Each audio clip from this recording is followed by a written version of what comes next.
Vamos tomar um cafezinho? Essa é a vinheta! Sejam bem-vindos a mais um cafezinho aqui do nosso canal. Esse é o quadro onde eu sento, pego um cafezinho e converso com vocês sobre as últimas leituras aqui do canal. Hoje nós vamos falar sobre os 3 livros que ganharam vídeo esse mês por aqui. A Odisseia, de Homero, Circe, de Madeline Miller e Percy Jackson, O Mar de Monstros, de Rick Riordan. Se você já leu algum desses livros, me conta aqui nos comentários, pegue seu café e vamos conversar. Quando nós lemos um livro como a Odisseia, nós somos apresentados a esse mundo antigo da mitologia grega, onde existe um sistema de coisas e esse sistema de coisas ele é mantido pela figura dos deuses. Existem deuses para cada aspecto da vida e aspectos da natureza. E na Odisseia, nós somos apresentados a esse mundo por pessoas que acreditam nesses deuses, por pessoas que possuem esses valores que são citados na história. O que é diferente dos livros contemporâneos que vão retratar esses deuses, como é o caso de Circe e Percy Jackson.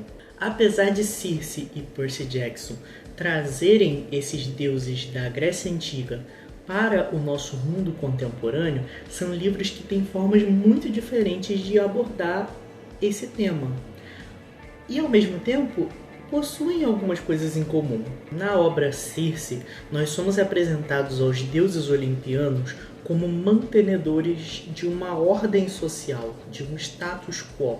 Existe uma ordem a ser seguida entre os deuses, e isso foi muito afetado pela batalha entre os deuses olimpianos e os titãs. Circe, ela é filha de um titã, que é o Hélios, e de uma ninfa oceânica. E Hélios é um titã que conseguiu, através de suas habilidades políticas, digamos assim, manter um certo poder mesmo após a ascensão dos deuses do Olimpo.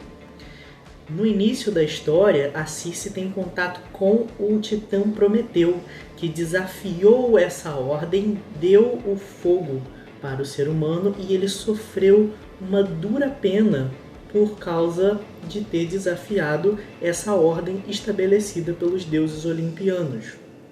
Circe, quando ela descobre que ela possui um poder que é capaz de desafiar essa ordem, quando ela descobre que ela consegue manipular ervas, fazer coisas que estão fora dessa ordem estabelecida pelos deuses olimpianos, ela começa a se rebelar, digamos assim. Ela começa a querer viver as suas próprias aventuras, querer criar a sua própria história.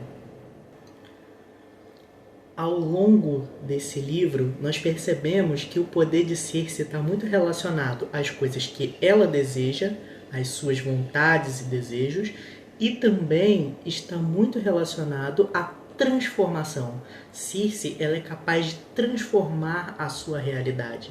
E mesmo ela sendo exilada pelos deuses a viver numa ilha, ela busca viver essa vida da maneira mais livre que ela consegue, porque ela sabe que ela tem esse poder de transformação e que ela tem impulsos e desejos que ela quer que sejam respeitados. Ela encontra uma maneira aqui de ir contra o status quo, de ir contra essa ordem social estabelecida que até então marginalizava ela, que colocava ela às margens dessa sociedade dos deuses e que fazia com que ela fosse subjugada pelos deuses olimpianos. Ela, ao descobrir esse poder, ela já não mais aceita isso. Ela quer ser ouvida. Ela quer que seus desejos sejam considerados também. Já em Percy Jackson e o Mar de Monstros, nós somos apresentados também a um mundo onde existe essa ordem vigente dos deuses olimpianos. Os deuses olimpianos aqui, eles também vão representar um sistema de coisas vigente. Eles representam uma ordem social estabelecida, aonde algumas pessoas são favorecidas e outras desfavorecidas por esses deuses.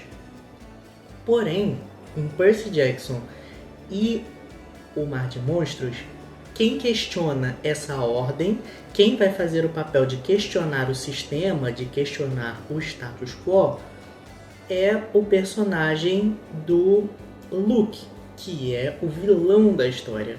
Porque o Percy Jackson, pelo menos nesse livro, ele não faz esse papel. Ele não é uma pessoa que está questionando o status quo, que está questionando algo sobre esses deuses. Ele tem muitas dúvidas até sobre por que os deuses abandonam seus filhos à própria sorte. Por que o meio-irmão dele cresceu numa caixa de papelão nas ruas do Brooklyn, enquanto o pai dele vivia num palácio luxuoso no fundo do oceano. Por que o pai dele nem sequer convida o próprio filho a visitar o seu palácio? Mas ao mesmo tempo, o livro em si, ele parece tentar dar umas certas justificativas para esse comportamento, como se existisse algo que o Percy Jackson não consegue entender, algo que os humanos e os semideuses eles não conseguem alcançar do porquê que esses deuses fazem as coisas desse jeito. Mas quando nós somos apresentados às motivações desses deuses, fica meio assim, mais absurdo ainda, sabe?